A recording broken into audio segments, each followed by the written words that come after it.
আমাৰ বৰপেটা পুলিচৰ যি চাইবাৰ ফ্ৰড বা তেনেকুৱা ধৰণৰ ক্ৰাইমত যিবিলাক মানুহ ইনভলভ হৈ আছে এইবিলাক একিউজৰ বিৰুদ্ধে আমাৰ অভিযান চলি আছে আৰু এই অভিযানৰ এটা অংশস্বৰূপে যোৱাকালি সন্ধিয়াৰ পৰা মানে প্ৰায় 9টামান বজাৰ পৰা আমাৰ OC কলগাছিয়াৰ নেতৃত্বত এটা টিমে বিভিন্ন জেগাত তথ্য পাই পেলাই অভিযান চলাইছিলে আৰু গোটেইখিনি আমি কমিউনিকেট কৰি দেখা পালোঁ যে ইয়াত ৰাব্বুল আল আমিন নামৰ এগৰাকী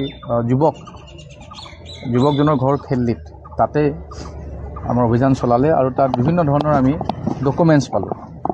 ডকুমেণ্টছবিলাক কেনেকুৱা ধৰণৰ আছিলে, বিভিন্ন মানুহৰ নাম পেন কাৰ্ড আছিলে, 50খন পেন কাৰ্ড পোৱা গ'ল, SIM card blank SIM card পোৱা গ'ল, আধাৰ কাৰ্ড পোৱা গ'ল, আয়ুষ্মান কাৰ্ড পোৱা গ'ল, বেংক একাউণ্ট কিছুমান পোৱা গ'ল, ড্ৰাইভিং লাইচেঞ্চ পোৱা গ'ল।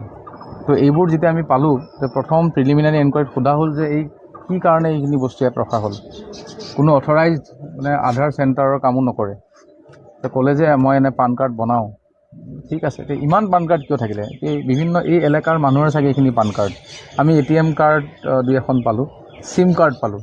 তো আমাৰ সন্দেহ হ'ল, আমি সোধপোছৰ কাৰণে তেতিয়াই লৈ আহিলোঁ। তাৰপিছত আমি দেখা গ'ল যে এই ৰাব্বুল আল আমিনৰ আৰু এজন সহযোগী আছে, নামটো হ'ল মফিদুল ইছলাম, ৰামপুৰ। মফিদুল ইছলামে এই গোটেইখিনি চিম কাৰ্ডখিনি দি যোৱা বুলি ক'লে। তো আমাৰ মানে প্ৰথম প্ৰাথমিক তদন্তৰ পিছত আকৌ আমাৰ পিছ ৰাতি মানে পুৱতি নিশা আমি আকৌ মফিদুলক বিচাৰি আমাৰ টিমে কেইবাটাও টিম লাগি আছিল। তো অপাৰেশ্যন চলালোঁ। তো তাতো আমি বিভিন্ন ধৰণৰ আমি ইনক্ৰিমিনেটিং ডকুমেণ্টছ আমি পালোঁ, যেনে আধাৰ কাৰ্ড পালোঁ।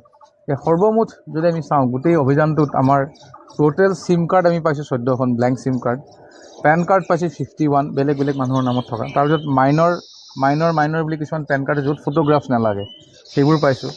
আধাৰ কাৰ্ড পাইছোঁ আমি 293খন। এই আধাৰ কাৰ্ডবোৰ কাৰ হয়, কি কাৰণে ইয়াত ৰখা হৈছিল, এই কথাটো আমি পুংখানুপুংখ আমি তদন্ত কৰিব লাগিব। আৰু আয়ুষ্মান কাৰ্ড জানে আপোনালোকে, আয়ুষ্মান কাৰ্ড কাৰ লগত থাকে আচলতে। আয়ুষ্মান কাৰ্ড আছে 109খন, পাছবুক আমি পাইছোঁ 2টা, আৰু বিভিন্ন ভোটাৰ ID আমি কাৰ্ড পাইছোঁ, লেপটপ পাইছোঁ, মোবাইল পাইছোঁ। মোবাইলটো আমি যেতিয়া চাইছিলোঁ, মোবাইলটো আমি বিভিন্ন এপছ তাত দেখা পাইছিলোঁ, যি নেকি দুই এটা এপছ ইলিগেল বেটিঙৰ লগত জড়িত। আৰু আমাৰ তাত যিখিনি তথ্য আছে সেই তথ্যমতে গম পাইছোঁ ৰাব্বুল আল আমিন আজি কিছুদিন আগলৈকে বিভিন্ন ধৰণৰ অনলাইন গেম এণ্ড বেটিং এপৰ লগত জড়িত আছিলে। আৰু এই সংক্ৰান্তে আমি ইতিমধ্যে আপোনালোকে জানে বিগত মাহত আমি এজনক এৰেষ্ট কৰিছোঁ। আৰু আমাৰ এই যিটো অভিযান, এনেকুৱা ধৰণৰ যিবিলাক ক্ৰাইম, এই মানে চাইবাৰ ৰিলেটেড যিবিলাক ফ্ৰড বা এনেকুৱা ধৰণৰ crime, online game and betting app, ইয়াৰ বিৰুদ্ধে আমাৰ অভিযান চলি থাকিব।